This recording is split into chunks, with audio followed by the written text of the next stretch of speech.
5, 4, 3, 2, 1, 0. Hey guys, we are Sean and Christy. This is Long Long Honeymoon coming to you with a very special Super Bowl pregame.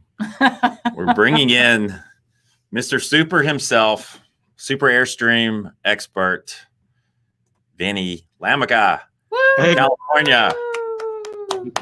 Touchdown. Yay. Who needs the Super Bowl when you got Vinnie? Got all that stuff, but okay. Well, thank you. Of course, from time to time, we like to check in with our dear friend Vinnie Lamica at Vinnie's North Bay Airstream Repair in Wilton, California, to ask him all sorts of questions. He is a walking encyclopedia of answers for all things Airstream.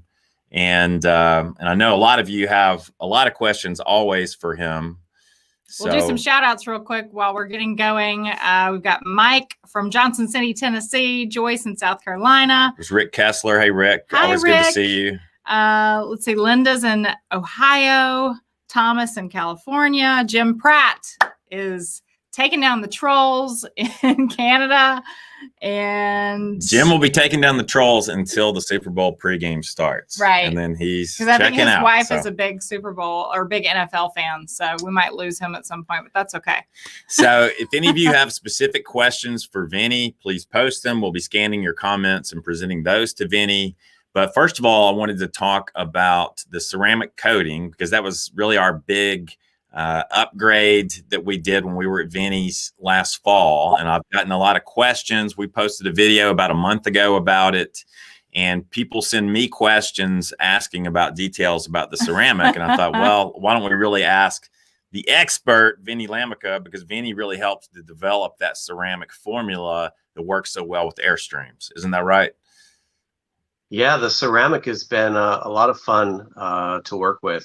And the response has been overwhelming. So we've been busy on this end. That's for sure. John says hello from Dublin, Ireland. Dan Dubay says, Dan. hey, it's always good to see you, Dan. Dan's been a subscriber for a long, long time. Rick says hello Madison from California. Thomas says, can we ceramic coat a fiberglass trailer? I knew that a lot of people out there with fiberglass trailers would be interested in learning if that's possible. I mean, I guess that's something where they might talk to Brian. Yeah, the question has come up, and they certainly can. It can go over a gel coat. It can go over fiberglass. Of course, when we do the Airstreams, we do the windows, we do the plastic lenses, we do the bright chrome trim, which is kind of a foil. So this application works well with all of that. I think if it was a gel coat, there's another application that we would probably use, but we reached out to the manufacturer and they have a suggestion for that. So yes, all of that can be coated. Cool. Yeah, we really were fascinated to see when we did our first big cleansing of our Airstream after getting the ceramic. Wash. We already had accumulated some tree sap on the side, and just the tree sap would just come off. I mean, it just wiped off. Yeah. It was amazing. So really looking forward to that just from an ongoing maintenance standpoint. Let's see. There's Carrie and Madison. Ceramic coating is the filiform, and it really creates an airtight seal so that filiform doesn't have a chance to start that process. So if you already have it, we can arrest it. Whatever's there is going to be there with the ceramic over it. So if it's a little gray spot or whatever, at least you've arrested it and we've protected it going forward. So that's kind of a neat feature. Wow, Percy says hello from Norway. Wow. Tuning in from Norway. We're big in Norway. How cold is it in Norway right now? Yeah, it's got to be cold. To know. And Patrick says hello from Kansas City, the home of the Super Bowl champion Chiefs. So I know who you're rooting for, Patrick. Larry asked about the price of ceramic coating a 30-foot fiberglass trailer. How do you determine price on these different, because every trailer is different. I'm sure it has to do with the amount of time, because the guys go through it in multiple passes, right, and the amount of product. So I guess that's something that Brian figures out. Yeah, we've come up with a formula so that it's still a value for the customer. And, the product is just so expensive and you use so much of it on an Airstream. And then you have to figure in the man hours. You know, it's about a 5-day process, but there's 3 full days on the trailer and 2 guys. So it adds up quickly, but a 25 foot is around $4,000. So Rick asked if ceramic coating keep the mice out. I don't think so. Yeah, there's some good questions. Yeah. There and there. All right. Jim Pratt says, my question is about non-Airstreams. What are the best things we can do to prevent water damage? And yes, we saw some photos that Jim posted a few weeks ago. There are some of our Canadian friends who may have encountered some water damage in their trailers. And that can be pretty expensive, like thousands of dollars. And all it could be a simple, small seal gets penetrated by water. So what are things that people can do to help prevent water damage? Well, I would start with an inspection. Mm-hmm. Often the other brands use a rubber roof, which is a big sheet of a rubber type protective mat over the plywood, and that weathers over time and cracks and shrinks and separates. You'll see sometimes going down the freeway, there's a big bubble on the front of the fifth wheel. Have you ever seen that? Where the roof is actually separating from the surface it's laying on, because it's not glued down, it's just laid down, and that starts to fatigue and stretch. So really an inspection is the best thing. But if I owned that trailer, I would leave it, I would park it someplace under cover to where the sun just isn't beating down on it. And if it does have a leak, at least the rain can't get into it, because often the walls are stick frame, you know, wood type product, and once moisture gets in there, it's trapped and it just rots away everything. So yeah, if you'll recall, but they're still subject to that. Don't feel too bad, Jim, because the first time we met Vinnie, if it's in the video, we had a lot of water intrusion in our trailer. Also, we were coming back from Alaska, where we had just been dumped on with water. I mean, we had been in just a total deluge, and we were feeling the effects of that. And our carpet was soaked through. So that's when we ripped up all the carpet in our trailer and redid it. But that was from a plumbing leak, not from a leak in the ceiling. But we also had leaks. But we did have a leak seals in the ceiling as well. Some people have asked about the lifespan of the ceramic coat. I just wanted to make the point. It's a permanent lifespan, right? It's a permanent coating. To remove it, you need to buff it with a very aggressive polish process or sand it off. Now, here's a good question that goes to the water intrusion issue. Does the ceramic go over the seals and offer any protection? So we don't coat the roof. Right. And we coat the roof mainly because of the serviceability of sealing that roof down the road. And I think it would be negligent to apply the ceramic coating to the white roof on an Airstream. We're talking Airstream right now. And then try to get the Dicor or something to stick to the ceramic coating down the road.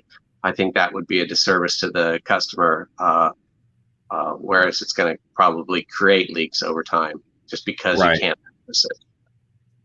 So the ceramic, just to answer some people's questions, it doesn't really, it's hydrophobic, but it doesn't form a seal against water exactly, right? Right. Well, you know, for example, along the seams meet. The edges were like on this panel here, where 2 panels lay against each other and they're tight. We seal that seam pretty aggressively. So yeah, it does. So that does help. Yeah, of course. Yeah. So, you know, but if you have a rubber seal or something that's supposed to act as a seal, well, that's the actual seal, not the ceramic. I mean, there might be a little extra help with the ceramic, but in most cases we depend on the roof seals and all that stuff to do their job. Right. There's somebody asking about tires. Back up. Okay. This nomadic idea asked, do you think older Airstreams are built better than the new ones today? Don't put any on the spot or anything. That's a loaded question. You know, there's something about an older Airstream, and if there's somebody out there that owns one, they'll agree. Just with the design of the roof being a little more rounded and seamed panels, the way it went together, you just have less leaks.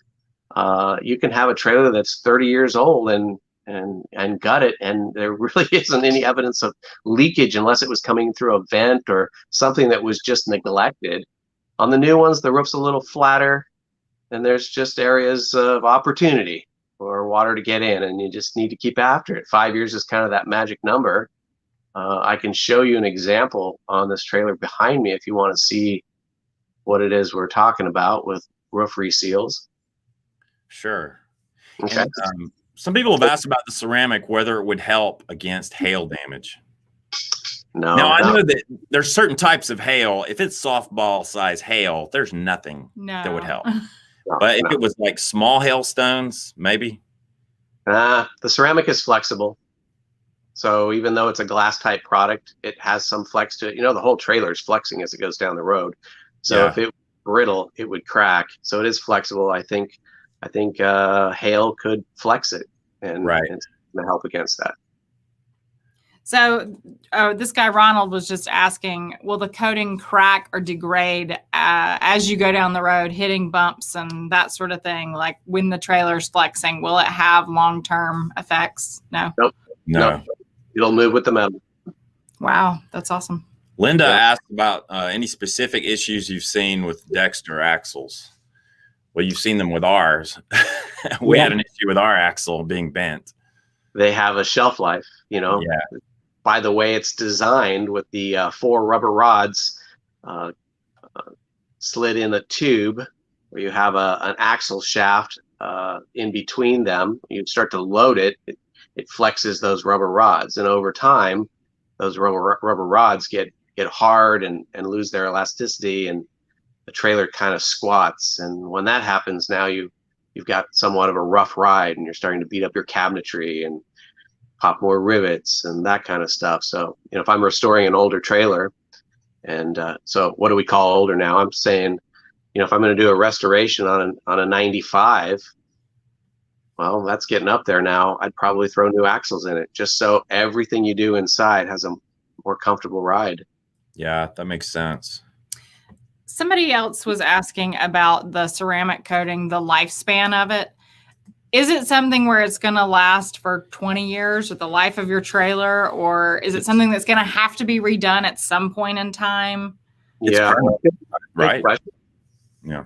Ryan and I were just talking about this, and when you say permanent, notice we don't say lifetime, but we do say it's permanent coating. So there's a lot of things that can happen to a travel trailer, and you know, folks take care of them in different ways.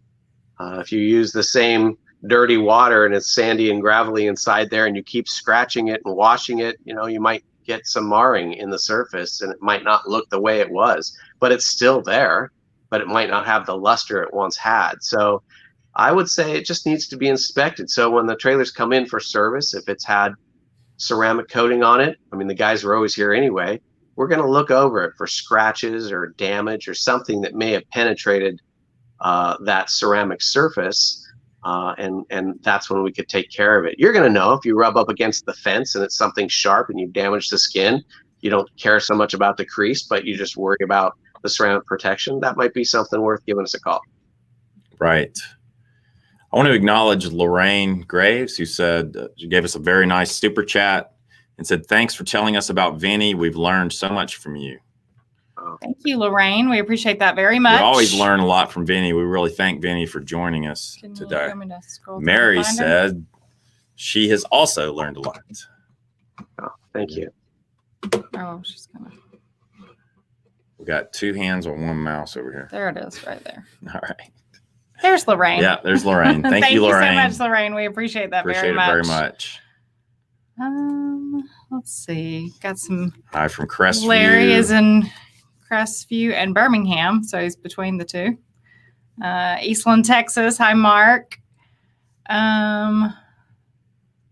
Somebody's asking about the ceramic seal being a DIY project that they've seen other products on the market. So you want to talk about the difference between what you guys do versus the home kits? Right. You know, there's nothing wrong with the home kit. It's certainly cheaper and it does add a layer of protection, but it's not the same thing that we use. We use more of an industrial grade material. The application process is much different. The prep is critical. and that's what gives it that permanent coating. Whereas the spray-ons still have great hydrophobic properties. It's something you can do on your car, but Airstream's a lot of work. You're up and down a ladder for a few days. Yeah. So you're putting it on your Toyota Tacoma, and you can do it every few months, every 6 months or something. You live in a pretty rough area on the East Coast. It's a great idea if you don't want to actually do a full professional ceramic coating. But that's gonna come off in time, and it's gonna need to be renewed. Whereas this trailer is gonna start here, and it's gonna go back to Florida, and they're not gonna be around us for a while. So, or if ever. So we want to make sure that we kind of done overkill. And I mean, there's a lot of ways we could have cut the cost, but we've just refused, and we're sticking with the best product, and the company is partnering with us. And you know, it's expensive. The product's expensive for us to buy. Like I say, there's other options, and maybe some of the shops are going to use those just to make it a little more appealing to clients. But it's not the same product we're using. Yeah, and after seeing you guys work, I mean, and all the team work on everything the trailer that goes into it, you understand the cost, because it really is just an in-depth I mean, you're talking process. about two guys. This is what they do. It's their field of expertise. They're doing it every day. They know exactly what to do, going all around this, 27-foot long trailer in multiple passes, first doing all the buffing. And I think our trailer ended up being a great sort of case study, showcasing kind of what can be done. Absolutely. And bringing even an older trailer back to life. But that whole polishing process is a couple of days, right? Or is a day or two. Yeah. Like just polishing and prepping. Then they come through with the ceramic in multiple passes and like 3 different coats. Correct. And again, Dan Dubé is asking what's the difference in the product you're using in the spray bottle stuff. And I think it just goes back to you guys are using an industrial grade product. Like the military uses it on planes, right? Yeah. And it's something that is permanent. And the stuff that you're using in that spray bottle, you're going to have to do every 6 months or so. Sure. And you even worked with the manufacturer to develop it. So. Yeah. And it's not as thick of a coating. So it's not going to give you the same level of protection. So. And again, overkill, we're doing 3 layers of it. Right. Exactly. Listen, here's Ralph says, on my 2010 Flying Cloud, I have what appears to be corrosion in several places where metal makes contact with the aluminum. And that's exactly the problem that we had in places on our Airstream when dissimilar metals touch aluminum, that filiform corrosion can exist. Correct. And so what can be done to clean that up? I mean, you guys kind of cleaned up some of it on our trailer where possible. Right. When it's flaky and chalky, we use our favorite bone tool and Bow Shield or Corrosion X to kind of arrest it. If it's really bad, you can use a pressure washer and just kind of blow all that stuff off of there, and then start tackling it and neutralizing it with Corrosion X. Let it sit there so that we know that it's completely arrested. And then it's got to get cleaned and dried and prepped, and there's final prep for it, because now you've got that, that real porous, chalky aluminum. It's got to be a good surface to adhere to, and so it's a little tricky. But once it's sealed, it's got good adhesion. Right, and that is a benefit of the ceramic. It stops that filiform corrosion from getting worse. Right. I mean, it stops it. It's still going to be, but it stops it. I want to give a shout out to Mach 5. Thank you for the super chat. Hey guys. It's always good to see you. Who says, hello, Christy, Sean, and Vinny, the man from New Orleans. After years of planning, we're finally getting our 2021 Flagstaff Micro Light this Friday, February 12th. Awesome. So thank you for using our Amazon link. We appreciate that so much. Yep. It doesn't cost you anything, and we earn a commission. So that's an easy way to support our channel. Yeah, always appreciate you being here. And, he always gives us a good shout out and says hi. And I'm really sad that Mardi Gras isn't really happening right now in New Orleans. I know you guys are bummed. Yeah, we love New Orleans, and we'll get together with you guys someday in New Orleans. I can guarantee you. Yeah. Hopefully later this year. Yeah, for sure. Let's see. Somebody was asking a question about tires, but I don't see where they went. Let's see. Recommend tires. Aha.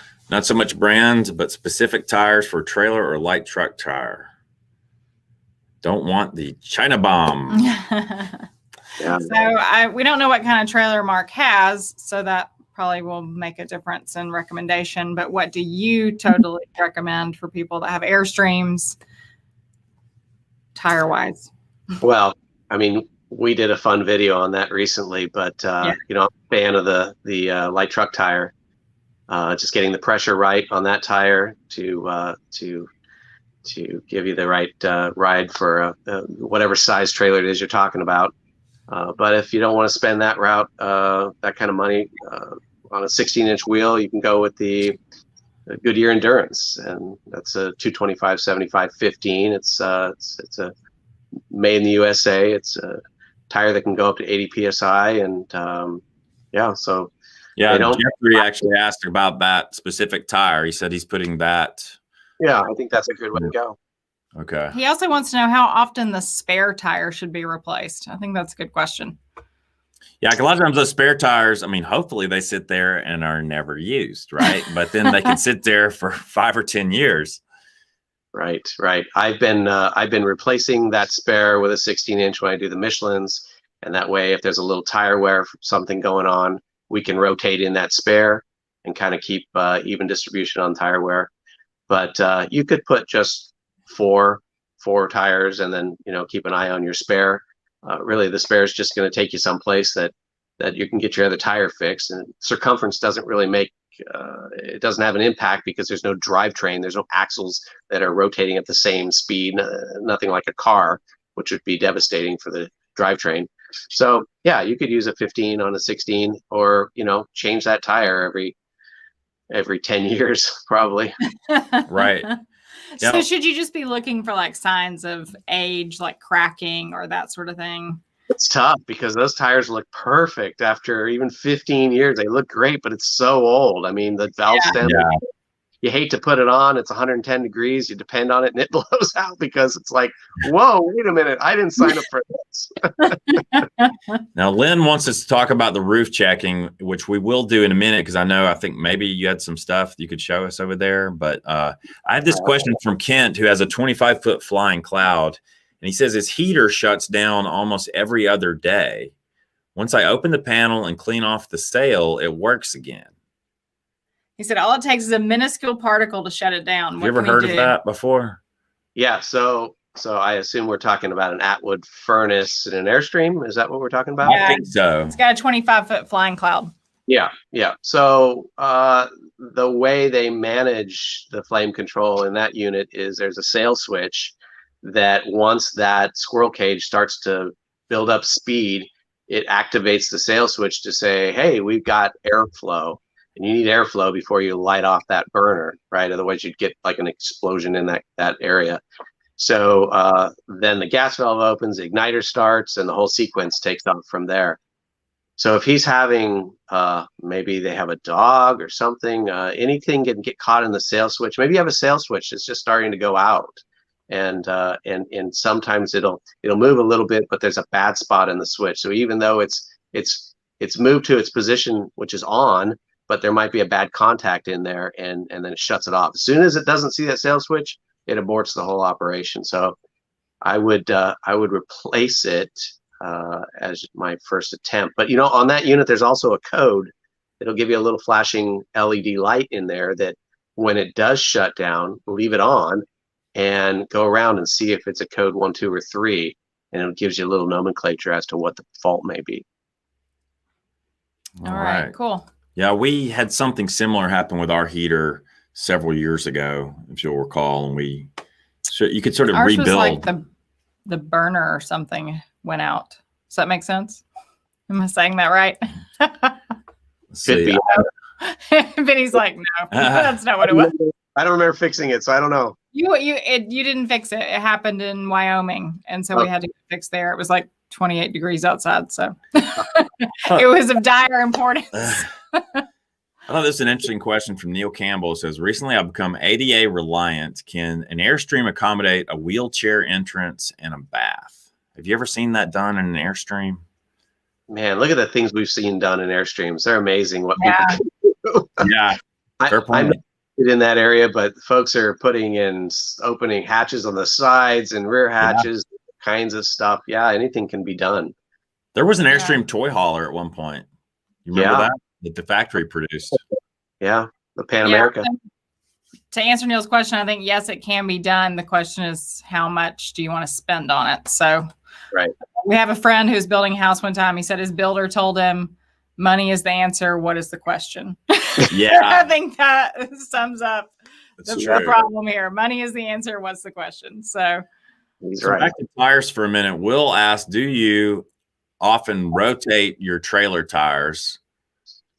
and do you rotate the spare or spares onto the road or not? Oh, it's a personal choice, I think. I don't think there's a requirement for it. I mean, in the case of yours, I think we rotated that tire just to see, because you have an axle issue. You never. Yeah.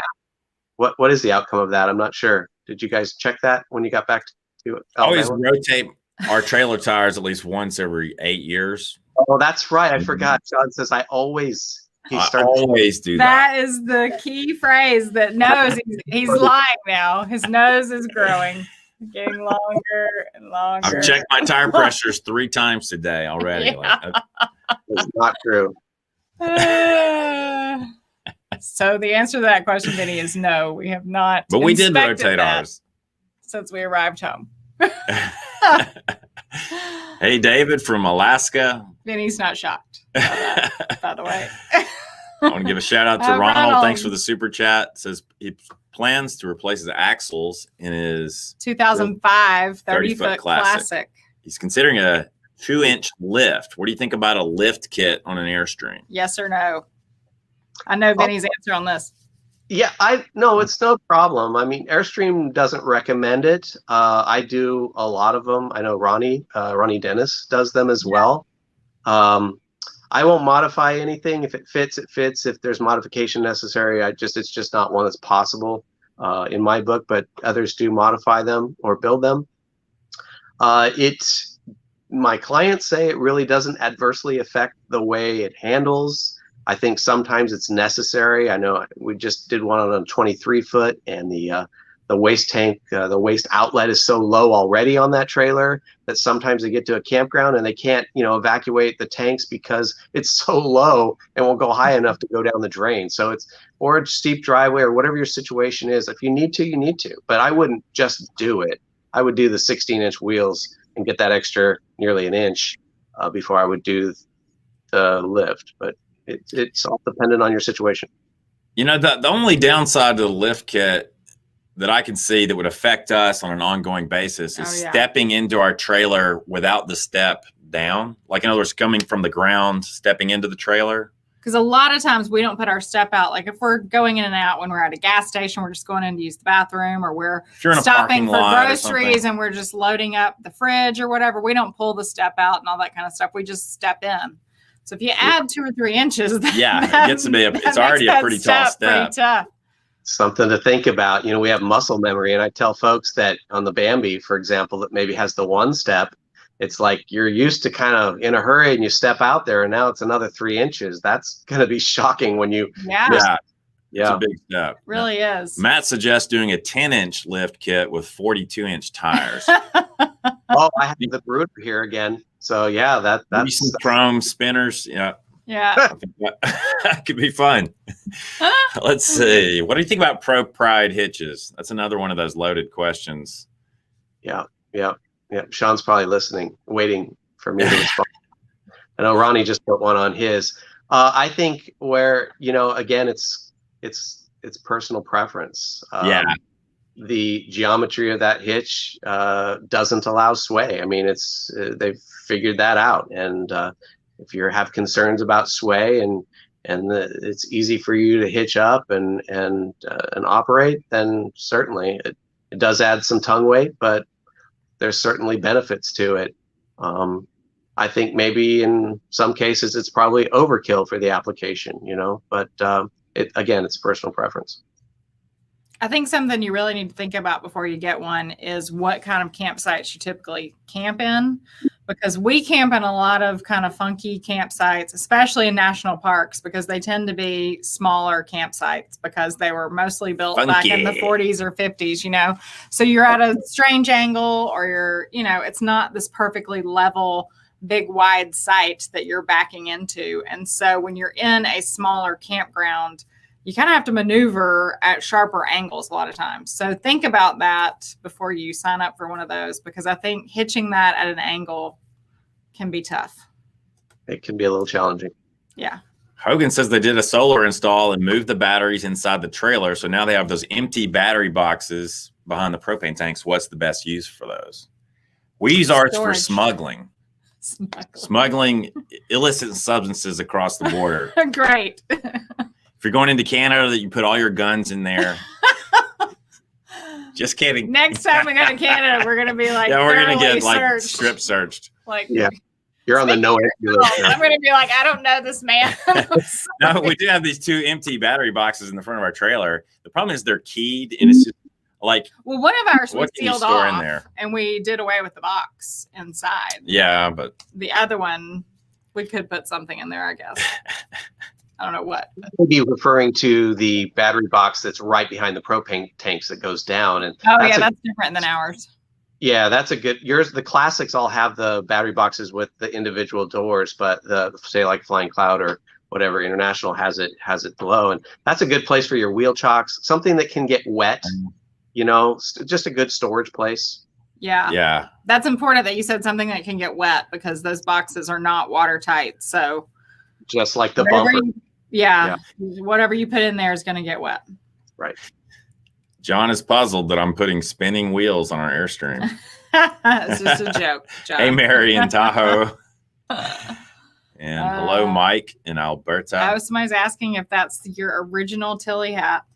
You know, actually, this is my second Tilly hat. The first one was bent while riding a camel in the Sahara Desert in Morocco. Yeah, that's a darn good story to tell, isn't it? And to Tilly's credit, I contacted Tilly and I said, you know, my hat, I've loved this hat. And sadly, the brim, this wire that goes through the so it looked really goofy. So they sent me a replaced it. So I thought free. that was pretty amazing. So it does have that lifetime warranty. So it's worth it. Kip in San Antonio. Hi there. Got some folks in Alberta tuning in. Hi, Jeffrey or John Chalker. Several people have chimed in, by the way, and said they love their Pro Pride hitches. So, you know, some people. Yeah. Talk to people that have one, and, you know, maybe if you know somebody that's got one, give it a try hitching. See what you think.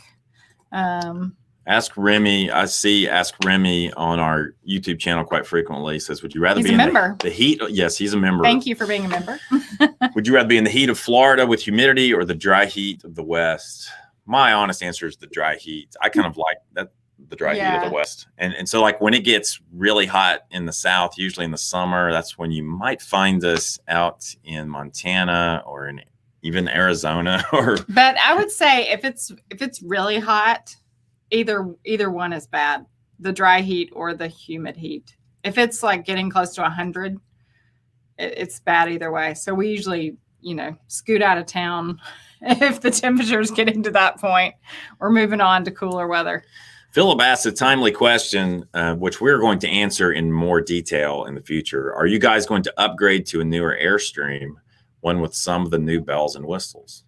Well, the thing is, we have some of the new bells and whistles. We have the nice ceramic coating now, and we have the nice solar system set up. So 16-inch wheels. So I think that's a great thing about Airstreams is you can continually upgrade your existing Airstream rather than make having it better. to like go buy a whole brand new unit. Yeah. Which, you know, I mean, because Airstreams I do think are built for that long-term life. You know, you hear, I think it used to be 80% of all Airstreams built are still in use or on the road. I think that number's dropped maybe to 70% at this point. But speaking of upgrades, Roger asked Vinny a great question about lithium batteries.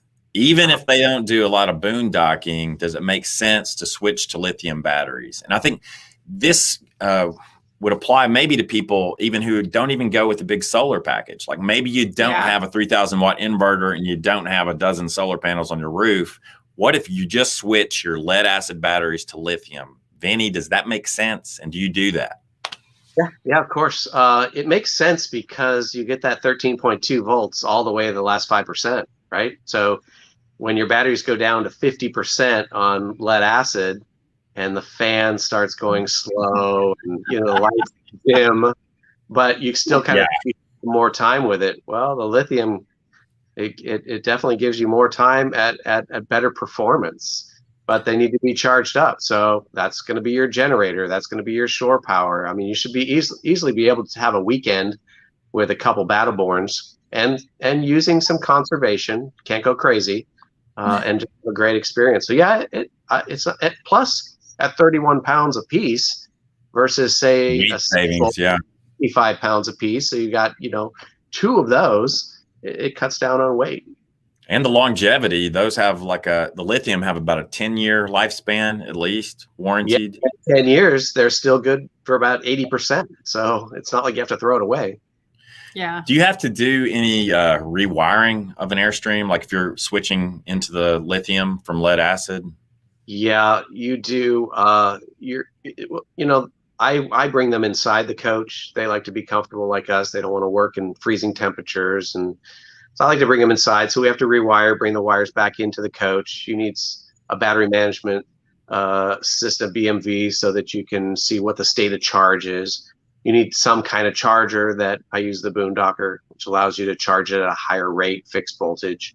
So there are a few things you need to do to upgrade your batteries. You can't just buy the batteries and plug them in. So.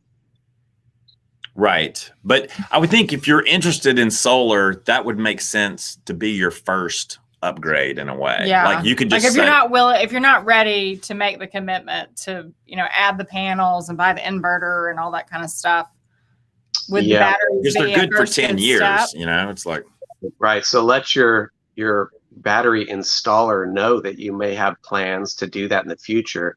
And that way you can configure the batteries in such a way you're not undoing work that you paid for already to add those additional components. Just strategize it. Okay, good deal. Here's a question from David about awnings. Is it worth getting awnings added and retrofitted on the roadside and rear windows? And I know that you do some of that in your shop, because I think you were doing that to a trailer when we were there last fall, right? Right.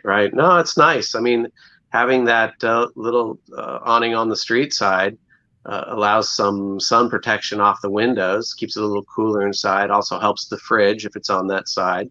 It makes a big difference, surprisingly. And the one in the back kind of keeps the glare off. I don't know, the back is as important, but an awning package is a nice upgrade. I have a question about those additional awnings, those little small awnings. Are they as susceptible to being ripped off as the big one? Like, do you have to be as in a windstorm? In a windstorm, do you have to be as they concerned about that? Or if it's raining, do you have to be as concerned about, tilting them? So they're at such an angle that the rear one, the rain's not going to hurt it. The street side one is not going to hurt it. But, if that kind of inclement weather's happening, maybe, the winds are going to come up. We had winds here the other day that were upwards of 60 miles an hour. I lost a pine tree, my favorite one, and people lost and all kinds of stuff. So you lost some of your inflatable pool toys, didn't you? Yeah, I went across the street. It's on the way out. But, I would, if you inflatable flamingo things in. Yeah. Well, we were glad that you guys didn't have any damage to your house or your shop. Yeah, that you guys were safe. Hello, Cesar. This is hello, chicos. Cesar from Connecticut. Thank you. Thanks. Denise, thanks for being a member. Yeah. Thank you very much for being a member. We appreciate that. Sharon wants to know how we get credit for your purchases on Amazon. So you have to start your shopping experience at our storefront, which you can find at amazon.com/shop/longlonghoneymoon. When you go to that page, you will see our faces, picture of our camper, and you can buy anything that Amazon sells once you get to that storefront. It doesn't have to be something listed in our store. You can just use the search bar at the top, search, type it in, add it to your cart, buy it, and we get the credit. So as long as you start your shopping experience on our storefront, we will get credit for your purchase. So we appreciate that. Camping Allen asked if Vinnie works on rigs other than Airstreams. The answer is pretty much no. Pretty much. I mean, I've only seen Airstreams, except one time you had some really weird, remember that really weird European trailer, that thing you had? I don't know. That's the Brooder EXP6. Yeah. So That thing's super expensive, right? So you do work on brooders. Apparently. Otherwise, Vinny's like, that was supposed to be like top secret. Yeah. You're supposed to be talking about this, Sean. But it's all Airstream and really all modern era Airstreams. Yeah, 2000 right? and up, 2000 right? and up. Yep, 2000 and up. And you know what they were talking about the Airstream, really on a 2003 like you have, it's the same ribs, it's the same sheet metal. It's really the same trailer as what's currently being produced. Right. Put a different window in it. You can change it from a classic to a flying cloud. It's the same skeletal structure that's currently, I mean, there may be some little changes with ribs, but it's basically the same trailer on a steel frame, you know, with a supporting floor. So if you want to, I mean, you have to buy a brand new trailer to have the Airstream experience. It's yours is, has a lot of life in it. Now, one nice thing about the new Airstreams is now they have a composite subfloor that's impervious to water damage, basically, right? So that is one nice upgrade, but that's only for the 2021 trailers, I think. Yeah, it's new. So Kenneth says he has a 2018 Classic. Can the Aldi control unit be moved from underneath the sink to somewhere else in the coach? Or is it super expensive to do so? To move an Aldi control unit? About the Aldi unit itself, like the whole tank assembly and all of that with the burner. I would say the control unit. So if he's talking about the Aldi panel, I suppose so, because that's just, I'm not sure why you would want to. All right. Doug asks your thoughts on the new 12-volt refrigerator. He has a 2012 Rockwood 34-footer, but what do you think about the new refrigerators, the 12-volt? Well, it's an alternative to propane, and people worry about propane. I personally don't, but it also allows you to have, for example, in one of the all-electric vans, Pleasureway or something like that, the Road Trek has an E-Trek van that has that setup in it. So you don't have to have propane on board. I think there's a need for it, a use for it, certainly in boats and things like that, to where propane's heavy and would go down to the hull, and that could be a bad thing. Yeah, you're just going to have to be mindful of your voltage, right? What's going on with those batteries might be a good time for lithium. Yeah, for sure. Yeah, I think about all the times that we camp and we are dry camping somewhere and running low on our battery power. And if we were relying on our batteries to also power our fridge, we'd have to run a generator. Be nervous about that, because we would end up having to run a generator or having to, you know, go find shore power somewhere. Yeah, it's the last. So the good news is that refrigerator will still work, you know, at 11 volts when virtually everything else is dead. It just has that little control panel. It keeps the gas valve open. So they know it's important that if the batteries went low and your fridge shuts off, that's going to be pretty disappointing. So they took it as low as they could. But yeah, you got to be mindful of power. Stan says he's new to Airstream. How do you protect those beautiful front windows from road debris? Well, there's actually windows behind windows, right? Yeah. So like if you look in front of an Airstream, yeah. Maybe he's talking about the Lexan covers over the window itself. It's a protection. I mean, it's a sacrificial piece. Right. It's like the stainless segment protectors are. It just protects from breaking that very expensive panoramic glass.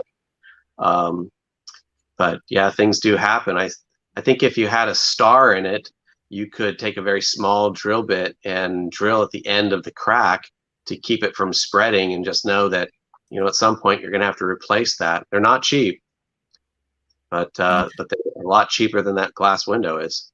Yeah. Someone wants to know if you have any more 33-foot rear bedroom classics for sale.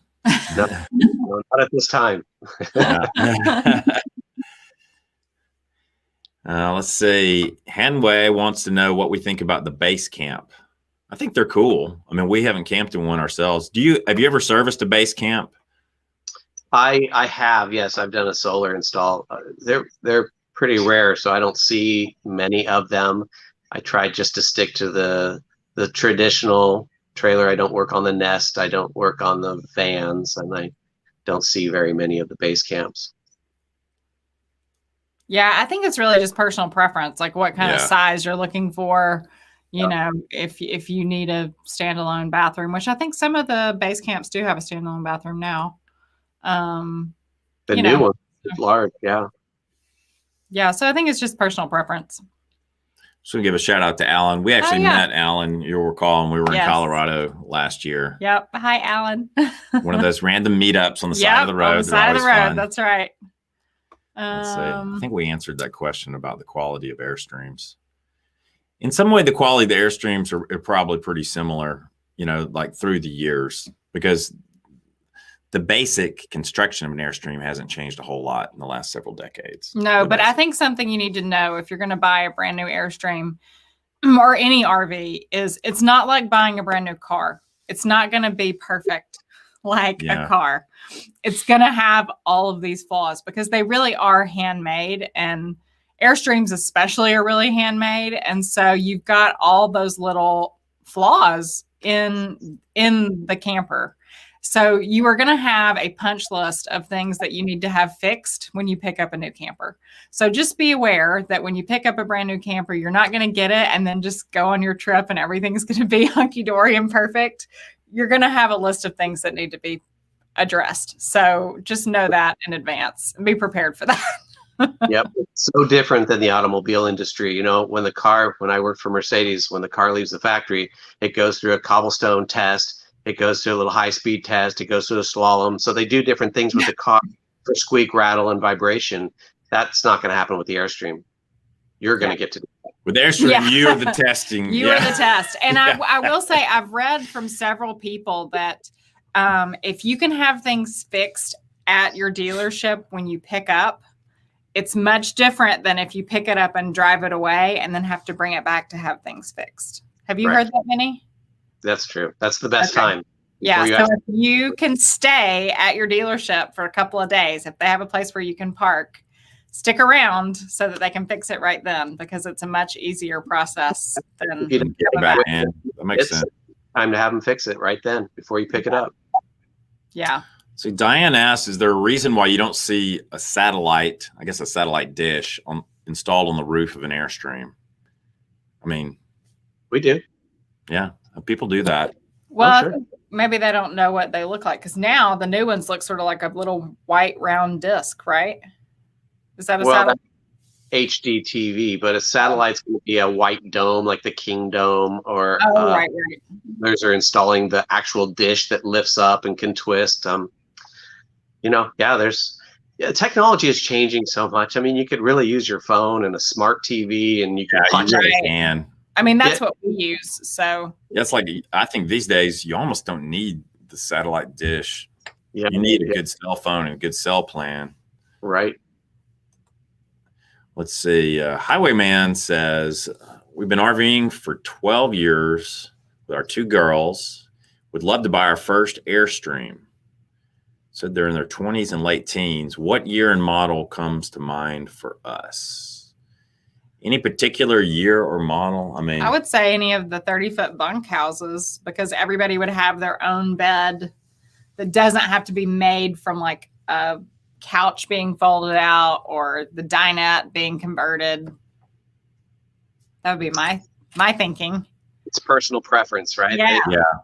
Airstream, I mean, I can maybe think of one that I'm not a fan of, one model, but from 2000 to present, it's really personal preference. There really isn't a lemon, Yeah, for sure. The classics have more bells and whistles, but they're heavier. So you need a little bit more to tow them. Yeah. And I guess, what's the lightest weight Airstream these days? I mean, other than a Bambi, but Flying Cloud, they changed model designations. I was surprised. I had one of my clients here, and he's kind of a DIY guy. And just for fun, we were talking about his tongue weight on his 2018 26U. And I couldn't believe it when we measured the tongue weight on that. It was over 900 pounds. We thought, where's the weight coming from? It's a U-shaped dinette up front and everything. So they are a little bit heavy, and that was a Flying Cloud. So it wasn't like it was a classic, but they've gotten a little bit heavy with some of the nicer accommodations. me give a shout out to Michael. Thank you for the super chat. Thank you so much, Michael. We appreciate it. Appreciate it very much. He says, I got nothing. Just giving us a good LOLOHO. Thanks so much, Michael. Now, Dwight asked a question, which he says is off topic, but it's not completely off topic. Do you ever travel with the propane turned on? And I will point out, if you look in our archives on the old YouTubes, we've answered this question in some detail. Yeah. The honest short answer would be yes, we've occasionally been known to do that. I'm not advising you do that. Like a lot of people. Our legal disclaimer is we are not telling you to do that. But it brings up we were talking about propane tanks actually earlier with Vinnie. You know, we're at the time now where our propane tanks need to be recertified. So we'll be doing that in the next week or two. Yeah. Propane tanks they have a lifespan themselves. Yeah.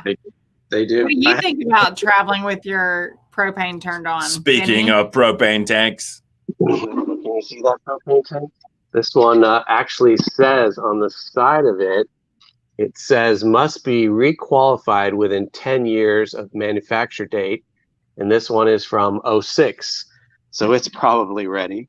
This is a brand new tank, and it has a date code on it of 03 of 20.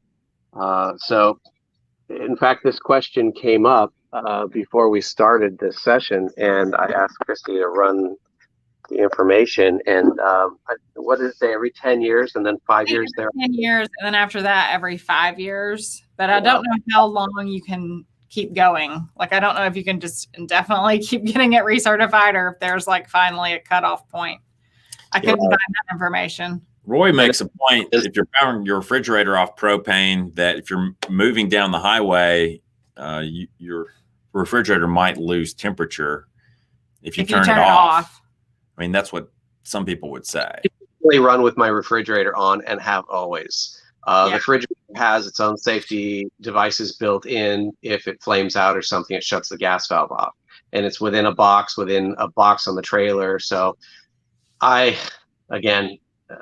you have to follow the rules in your state, but I'm not going to pull up into a gas station and have the trailer right next to the pump and have some guy crazily spraying fuel all over his car with my refrigerator on. I might pull into the first pump and be the guy that has his trailer hanging all the way out blocking the traffic, and then just pull through. But I don't see an issue with it. I can tell you that 90% of the travel trailers going down the road and motorhomes have the refrigerator on. Now, the same respect, I'm not going to have the furnace going. I'm not going to have the water heater going. Much larger differences, much higher amounts of fuel being consumed in a box that's, I wouldn't want that kind of fuel being consumed while I'm traveling down the highway. But the refrigerator, I don't see an issue with it. I wanted to answer Denise's question because they are thinking of making that switch to lithium batteries to improve their storage capacity. The cost, there's about $1,000 a battery, something like that. It depends on what battery. I work exclusively with Battleborn. They put a lot of research into their product. The battery management system that's built into it is very robust, and they didn't spare any money on that. So I'm a believer in that's what I would use in mine. That's what I sell. You can buy cheaper systems, and today it's okay. I don't know what it's going to do in 5 years. And since I mount them under your bed, I don't want to think about that. But just what I do. But there are other options. But yes, it's almost $1,000 a piece, $949 or something like that for a 100 amp hour battery. But again, they last for 10 years a piece. And you don't have to do any maintenance to them as far as adding water or any of that kind of stuff like you do with a traditional battery. So that's nice if you're somebody that isn't great with keeping up with your they're a big upgrade. I want to answer. Sean always the water. Yeah, always. He always filled the water. Always did. I was very meticulous about that. Right after checking my tire pressure, I would usually go over and do the batteries, as part of my morning routine. Charles and Angie from North Carolina say they have a 2019 Globetrotter with 2 skylights. Speaking of skylights, Vinnie does skylights. Does he know skylights? How often should they caulk or seal those skylights? And they just got their LOLOHO t-shirt and hoodie. Ooh. look at that t-shirt. Thank you guys. Thank you guys for supporting us that way. We appreciate it. So this again goes to the whole water leak issue and, skylights. How often should they be caulked or sealed? So the skylight in your Globetrotter sits on a curb and has some VBH tape that basically sticks it to the top of that curb. So there's really nothing to do until the sun beats it up and starts to crack the skylight. And at that time, you just want to replace it. I have been using Maxim skylight exclusively for years now, and it's really a it's really a lifetime skylight. I have one here, see on the floor here. And what's nice about this skylight, let's see if I can do this. So your skylight, I mean, don't try this with your skylight, but I can stand. Do not try this at home. Yeah, our skylight would be. But I can stand on going this. down the chimney. Yeah, so this is an aftermarket skylight. It's called by a company called Maxim that you can replace your factory skylight with one of these. And we have done this upgrade. We did it at Ronnie's, Airstream Nuts and Bolts. But it's a great upgrade because this is like a commercial grade skylight. Right. These are all aluminum powder coated. You can get them without powder coating. Just have it like an aluminum frame. And there's 3 layers. So you get that UV protection. You also get protection from the heat or protection from the cold. And yeah, it's really durable and sealed well. So I think it's kind of a one and done thing. Yeah, that's awesome. Yeah, there's sort of an urban legend behind that skylight. I don't know if this story is true, but there was an employee at that company, and that company made huge skylights for big box stores like Home Depot, Walmart, all those stores. And the guy at the company, he had an Airstream and just wanted to improve his skylight. And he said, hey, can we just custom build one for Airstream? So they're like, okay, we can do that. So that's how the whole Maxim skylight upgrade was born, supposedly. Right. We'll give a shout out to Mike. Thank you, Mike Brooks. We appreciate that. Thanks for being a member, and thanks for the super chat. Yep. Appreciate it very much. And we got Mai Tai, Ken, and Brenda. So Mai Tai. I like a good Mai Tai. That's a fun name. Yeah. Are you like the expert Mai Tai maker? I'm just curious. Always good to see Todd tuning in from Utah. Says it's 52 degrees. You guys had a lot of snow lately. Yeah. I have, great friends in the Salt Lake City area, and they were showing me pictures of snow yesterday.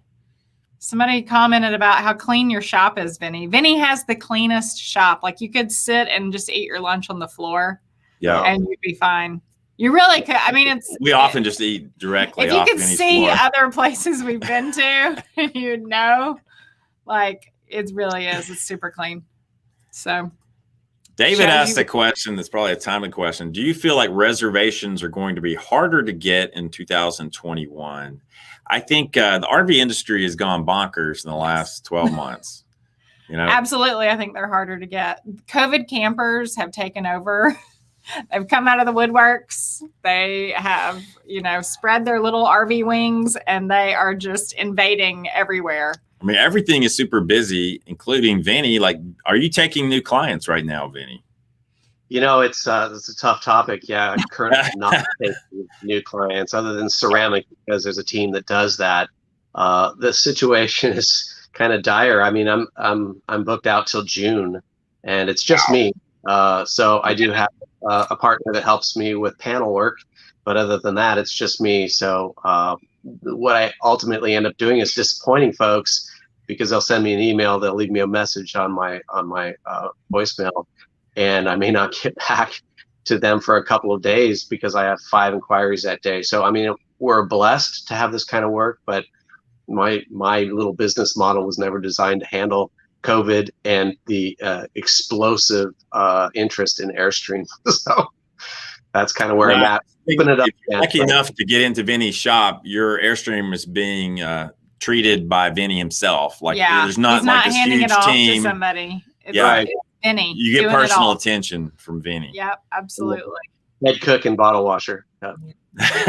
Yeah, somebody's bringing up Grovant Campground and Grand Teton, or really all the Grand Teton campgrounds have now gone with reservations. And unfortunately, that is true. Last year they had just crazy overflow of people every day waiting in line to hopefully get a campsite. I mean, like literally hundreds of people waiting in line. So it just became such a problem for them to manage that they decided to go to reservations this year. We've heard rumor that they held back about 30% of the campsites that are going to be for walk-ups, at least at Grovant. I don't know if that's 100% true or not. I guess we'll have to wait and see, but you can only book 6 months in advance. So like we usually are there in September, so it's not time for us to book a site yet. So just know that whatever your arrival date is, you book it 6 months in advance. So keep an eye on your calendar and book accordingly. So yeah, that's just what they're trying to do to manage the influx of campers. Somebody else commented and said there's only been a 20% increase in RV sales from 2020 over 2019.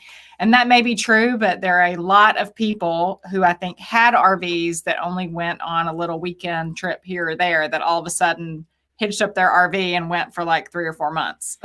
Well, and plus all the other options, nobody's taking a trip to Europe or Asia or wherever, right. But everybody is basically doing. They're not even going travel. to Canada. They've got to stick here in the U.S. for the most part. So everybody's just sort of going out at once. So I want to give a shout out to Sab and thank you for the super chat. Thank you so much.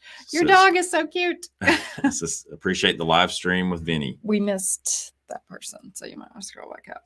Mary Eaton. Oh yeah, thank you, Mary Eaton. There she is. Yeah. Thank you, Mary, so much. Appreciate it very much. We appreciate that. Let's see. Trent says Martha and I enjoyed meeting you in Grovant this year. Mm-hmm.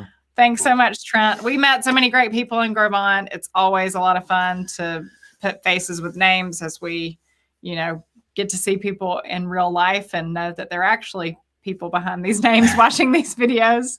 I want to say Bob asked a timely question. A lot of people have commented about how cold it is, where they're tuning in from. And Bob asked for any guidance on using an Airstream in cold weather to avoid your pipes freezing. So what can be done? I mean, I guess there's certain obvious things that the furnace, the propane furnace in an Airstream helps keep those pipes warm. It's true. I guess we'd have to ask more questions. Is he talking about, blizzard conditions to where you'd want to skirt all around the perimeter of the trailer? Is it just cold weather camping? One thing that comes up is condensation, especially if it's wet. If it's wet outside, it's probably wet inside just from condensation. That can often be confused with leaks, especially around the rear panoramic windows, front panoramic windows, because that area above it is exposed to the ceiling where you can't see because of those overhead lockers. And you'll get leaks running down those windows, little stains, maybe something that goes down the wall, and they think they have a leak. And it just shows how much condensation can happen inside that trailer when you have it closed up. Trying to stay warm with that propane heater going also creates condensation. So it's nice to have some way to dehumidify that, get that moisture out of the trailer, and that will help. Dehumidification helps with warming up the interior as well, so it's not so damp and cold. But cold weather camping is tricky. It's power and everything. Yeah, he says they'll be in cold weather, not blizzards. We've done some cold weather camping. Yeah, it's fun, but it's fun until it's not. Yeah. Yeah. I mean, I think our coldest night has been 12 degrees at this point. Yeah. Which is pretty darn cold anywhere you are, but it's definitely cold in the Airstream. You do have to keep a window cracked. And Vinnie taught me a really great trick many years ago, because I always thought, okay, we've got to crack a window. So I raised our smallest window that we can open is the window over our kitchen sink. So that's always the window that we crack. So I was opening it to the first little, little groove that you lift the window to. So it ends up cracking the window about that far. And Vinnie was like, no, that's too big of a crack. So basically you open the window and you flip up the little metal, pieces that lock it in place, little latches, and then your window just rests on those. So then the crack is only about that big. And it's just enough to let enough air out without making it like, Arctic winds coming in. I want to give a shout out. That really saved us. It made a huge difference. want to thank Tim Moore for the super sticker. Yes, Appreciate you, it very Tim. much. Tim says, really love all your YouTube videos. Thank you, Tim. We So, appreciate that. We appreciate it very much. Let's see. Maybe you want to go with me on the roof of this trailer and we could take a look. Yeah, absolutely. Yeah, we've crossed the hour mark, so we'll probably start wrapping up pretty soon. Wrapping up in a minute. For those people that are going to watch the Super Bowl, we aren't really NFL watchers, so we don't really have a dog in the fight, but we're from Alabama. We watch college football down here. Yeah. What about you, Vinny? Are you an NFL watcher? Well, maybe a fair weather guy like that just does the Super Bowl, but I'm often out here in the shop. Yeah. Vinny's like, I don't have time for your football shenanigans. Vinny's like, oh, is that on today? We didn't realize it was on today either until just yesterday, maybe. Well, this doesn't care. Yeah, a lot of people don't care. But this is a 2021-23 front bed, and it's in here. You may have seen it. It needs some panel repair, so we'll be doing that this week. But this is your typical fantastic vent installation, air conditioner, and then there's a fantastic vent up front. You've got toilet vent back here. So those are things that need to be sealed and checked. Airstream does some sealing along the edge here, and they do, this is a ducted sealing, so it's got the edges back there that are sealed. But on the fantastic vent, you can see where these screw heads are covered with a Dicor type product, and the flange is sealed. So if this was to be exposed to the sun too long or time, and they were to peel off, you could get water collection here and go down the screw and drip inside. You can also get high winds causing this to flutter a little bit, and water can come over this. Even though there is a rubber seal, that can bring some water in, moisture during high winds. So ours actually, ours blew off one time. I think we had cracked it open. We had only owned our trailer probably a month. Yeah, this is our first trip. It was our honeymoon trip. And it ripped it completely off the trailer. Yeah. So that was fun. It can happen.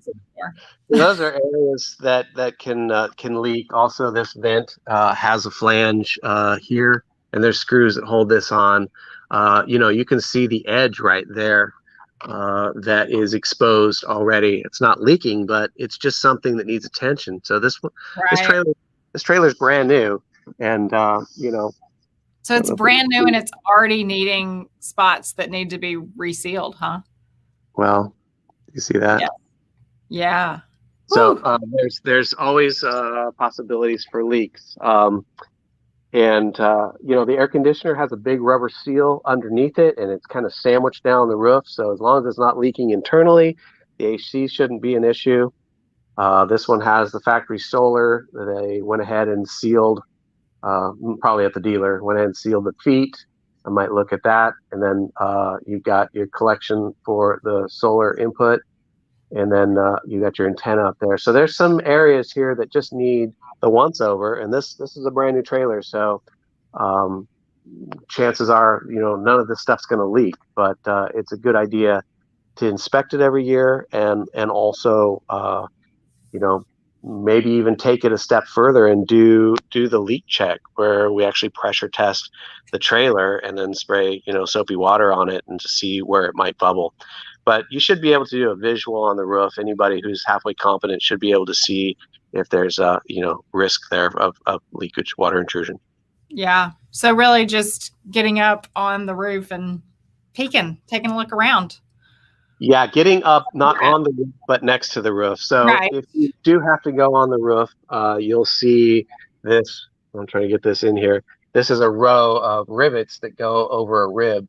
So you've got a rib here, and you have an exposed area there, and then you have another rib here. So I don't recommend walking on the trailer, but if you are up here, distribute your weight on these ribs so that you don't dent the roof, because by denting the roof, you could create a pocket someplace. Now water collects and finds its way in that normally wouldn't do that. So I try to do everything from a ladder. I think that's best. and you can see I'm not leaning the ladder on the trailer. I have a freestanding ladder next to it, so Right. there's no risk of damage to it. Right. All right. And this poor guy got a. I want to give a quick shout out to E, who just became a member and also gave us a nice super sticker. Thank you so much, E. We appreciate that. Welcome to the LOLOHO family. Yeah, E said he's been watching the videos for a while and wanted to give something back. We appreciate that very much. Yeah. Another shout out to Jim Pratt for being our moderator and keeping out the trolls. Yep. Jim says the trolls were pretty quiet tonight. That's always good news. Maybe the trolls like football. They're watching the football game. Haptic Garage says, I'm suffering from shop envy. You built an amazing shop, Vinnie. Oh, Vinnie does have an amazing shop. It really does. Really a beautiful place. I mean, the whole place is beautiful. Yep. We're pretty happy here. Somebody, Andreas, living the dream, wants to know, how often should you replace the air conditioning seal? Oh, well, probably it's going to serve the life of the air conditioning unit. I mean, it's a good seal. It doesn't get sun exposure. It's really quite sandwiched down. But on the newer units, these use a Dometic Penguin style air conditioner units. I don't think it's probably ever necessary unless you're fighting a leak. Okay, good to know. Kenneth Tubman asked, is it true that the air conditioners will only cool the inside to a maximum of 20 degrees less than what the outside temperature is? So if it's 100 degrees outside, it'll only cool the inside to 80. I don't think that's true. What do you think, Vinnie? We had I don't know if you remember our 30-foot classic with the slide out. I think you guys stayed at the beginning. And that had an air conditioner unit. And so probably it was not enough cooling for that size trailer. And we were in Las Vegas, and it was 107 at Circus parking lot, which was basically like That's so funny you say that. I was thinking of the exact same place. That's the ultimate test. That's the ultimate test of an air conditioner. It's like being in an oven. Down to 82 inside, and it felt like heaven. We're just like, oh, this is so amazing, and it sucked. But that was the best it could do. But we were happy to have it. It's because it's a black asphalt parking lot with no trees, no shade. You're just baking out there in that sun. So don't stay there. You could definitely fry an egg on the roof of your Airstream there. One thing I remember, we really discovered the importance of awnings in that campground on that parking lot, because once we put our awning out, that really lowered the temperature a lot. And the RAC was able to keep up. Of course, maybe it was 80 degrees inside, and I was just like, oh, this feels so wonderful, you know? But yeah, the awning made a huge difference. HCE says, Vinnie is he's the GOAT. You're the GOAT, Vinnie. Greatest of all time. Right there. Always learning. The original Airstream whisperer. Yep. Always learning. But that's what makes you the Airstream whisperer, because you are always learning. And there are a lot of people that don't. They act like they know everything, even if they don't. And I think the great thing about Vinnie is he'll say, I don't know about that, but I'll do some research and find out for you. I think that's the sign of a really intelligent person. Somebody who's willing to say, I don't know, but I'll find out. Okay. I don't know, but I'll find out. You're so smart. Start saying that more often. I don't know, honey, but I'll find out. Have you taken out the garbage? I don't know, but I'll find out. I don't need to know everything. I know Vinnie. Vinnie knows everything. That's right. And my dad. Always take the garbage. Yes, exactly. All right. Goodness. We're probably going to wrap up, because I know some folks have some football to watch, and Vinnie's been very kind to give us an hour and a half of his time this afternoon. We appreciate that so much. Several people want to know what model Airstream you don't like, which I don't think you're going to share.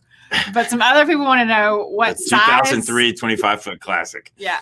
What size is the most popular, and what has the best resale value? Oh, well, I think, recently sold a 27-foot 2008. 2008's a good year. and that trailer probably sold for mid-50s around, and it's still fetching near that. I mean, they all have a great resale value right now. They really do, but it doesn't mean that you shouldn't have it inspected and make sure you know what you're getting, because they're romanticizing Airstream right now, which is great because they are awesome. But you still need to be aware of how much you're spending and what it is you're actually buying. Yeah. Good point. Classic Amen. Car Traveler is saying dirty words on our page.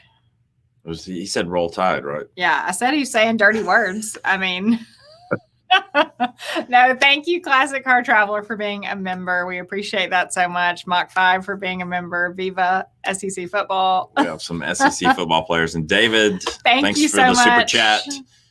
And he wants you to ceramic coat his Airstream, Vinny. Yeah. That's what he says. We'd be I think you can't really get into Vinny for regular service right now, or he's booking out till June. June, is that what you said? But the ceramic, there's a whole team. There is a team of guys that do the ceramic. Yeah, ceramic can be done here or in our Benicia location. The problem is if you want to bring it to me for ceramic and then you want to add Battleborns and solar, that's where I'm kind of booked a little solid. So it might be a two-step process. Okay, good to know. We've gotten a couple of comments about our Amazon store. Like Ann said she would use our store, and E said E's a big Amazon shopper. Yes, if you go to amazon.com/shop/long honeymoon and start your shopping there. Mm-hmm. You can also go to longhoneymoon.com, and we have a link for our store on our website as well if you want to make sure you're getting it correct. But you should see our faces on the storefront with like a little picture of our Airstream at the top. So that way you'll know that you're in the right place. You know, when you were here at the shop, you showed me how to make it my homepage for Amazon. Right. To do that. And once you did, I mean, I buy all of my parts for that are Amazon type things. Sometimes you can get a better deal even what I can buy it from my wholesale supplier. Some liquidating their inventory or something like that. So we buy a lot of stuff through the shop, and it's so simple, and like it's the same price it would be Amazon. So if you guys can decide with it, that's great. But I needed you to show me how to make it my homepage. Yeah. Good. We'll do a video about that. We need to do a standalone video about that. Thanks again for using it. So somebody's been buying all those rivets. It must be you. Yeah. Who just bought 10,000 Thank you, Denise, for being a member and for Super Chat. We appreciate Denise that. says she loves these chats. Thank you very much, Denise. Always nice to see you. We enjoy these chats too because it's a great way for us to get to talk to you guys directly. You know, it's hard sometimes with messages because we get a lot of messages via YouTube, Facebook, Instagram, and it's hard to get in there and type out a reply to everybody in a timely manner. So sometimes it's, several days or a week or two before we get back to people. But this way we can sort of give you an immediate shout out and quick question answer. So it's good for us too. So yeah, surprisingly, like the live streams I find very relaxing and enjoyable and like you're energizing. Yeah, for sure. Edited videos drive me crazy. Yeah. But Sean, I mean, I don't think people realize for every minute of finished video that you see on the screen, it's usually an hour of work that went into it. So if it's a 20-minute long video, there's been 20 hours of editing that's gone into that video. And that's for a more simple video. If it's a more complex video, it could be more than an hour per edited minute. So that's the Dan. I wanted to give a shout out to Dan for the super chat much, and said he's waiting for their Bambi 16 to be delivered in April. They got the solar package with 90 watts. How long can that 12-volt fridge be expected to run? Without an exterior power source? Well, I guess it depends on what kind of batteries you got and what your... It does. Yeah, it does. Now, when you think about the electric fridge, it's not like the old school ones. The new ones are misers on power. So they've got it figured out, but there's still a shelf life. So you just have to make sure that whatever battery consumption you're doing, that's your only source for the refrigerator. You got to be careful. So you'll learn. Factory solar package, does it come with the nice lithium batteries, or is that something that you need to add later? Yeah. Just have the standard interstate batteries, just the 12 volt. Wow. It's just got, the lead acid on. that battery, whatever it is, needs to carry you through the night. So all the lights are on and the music's going, Right. and Yeah. it's going, and You don't realize how much power you use until it's gone. All right. Well, Highwayman says, how old of an Airstream could I purchase before having to deal with more serious issues? I would say 2020. I don't know. There's no way to predict it, really, because I mean, I know, like as Christy said before, you might buy one that's a few years old where somebody's worked out all the bugs and all the kinks. Actually, if I was buying an Airstream right now, I would call Vinnie and ask if he's got see what used Vinnie one. has that he's selling, because Vinnie goes through all the trailers that he sells with a fine-tooth comb. And so you'll know that, you know, an expert has really looked at the trailer, checked it out, and fixed whatever needed to be fixed. Yeah. Otherwise, you know, they kind of all have issues. They pop up, but you know, we try to know the trailer typically a client's trailer that, you know, if they're not having any trouble with it, then that's a good one. And yeah, we do go through it. But right now, you know, I mean, just have it inspected. Whatever you buy, private party, whatever, just have it inspected. And I know you feel like you got to be first in line to get it, or you're going to lose it. But you know, sometimes you can reach out on Airforums, and there might be somebody who owns one that could go with you and maybe catch something that you might otherwise miss. I think that's a good idea. Extra set of eyes is always helpful. I want to tell Scott we will probably be in Florida in the next month or so. So we'll be posting more about that. Mark asked if we've ever been in fear of strange people in Walmart parking lots. Haven't you learned, Mark, I am the strange person in the Walmart parking lot. They fear me. Right? I have to ask, is this Mark Latham, the yoga instructor? I am the one who knocks. Because we know a Mark Latham that's a yoga instructor. So I'm just curious if it's the same Mark Latham. If it is, hi. If not, it's still hi. And we've only had one time that we've been in a Walmart, actually two, where we left because we were uncomfortable because of the people around us. One time was in Las Vegas, and there was just a plethora of note to self: do characters. not boondock in the city limits of Las Vegas. That's just Walmart. A bad idea. And another time there was a lady who was kind of just having like a meltdown in the parking lot. Like, I don't know, something was going on with her. So we just hightailed it out of there. But really, it's only been those two times in 14 years that we've left. And we do carry protection. We have a 3.6 pound attack Chihuahua. I mean, baby girl. You've seen her. She's vicious. Very ferocious. Yeah. If I have to unleash the pocket wolf, you are in trouble, my friend. If I'm so uncomfortable that I feel like I need protection, I'm not staying in that Walmart. I'm moving on. Oh, we do carry something and something else that we might talk about at some point. So we're prepared. That's all we're going to say about that. All right. We're probably going to wrap up, I think, because football is going to kick off pretty soon. We want to thank Vinnie for joining us tonight and answering all these questions. Thank you so much, Vinnie. Thanks to Cindy for loaning you out to us for a couple hours. And thanks to everyone who joined in and left great comments and asked questions. Yes. And supported the channel. And especially thanks to Jim Pratt for being our moderator. We appreciate that so much, Jim. We hope you're staying warm up there in cold Canada. So we'll be back next week with another Long Honeymoon video. And we hope that Vinnie will join us again at some point in the not too distant future. We would like to do these chats more often. Yeah. So I think we're getting the technology worked out. It was pretty smooth tonight. Yeah, worked out well.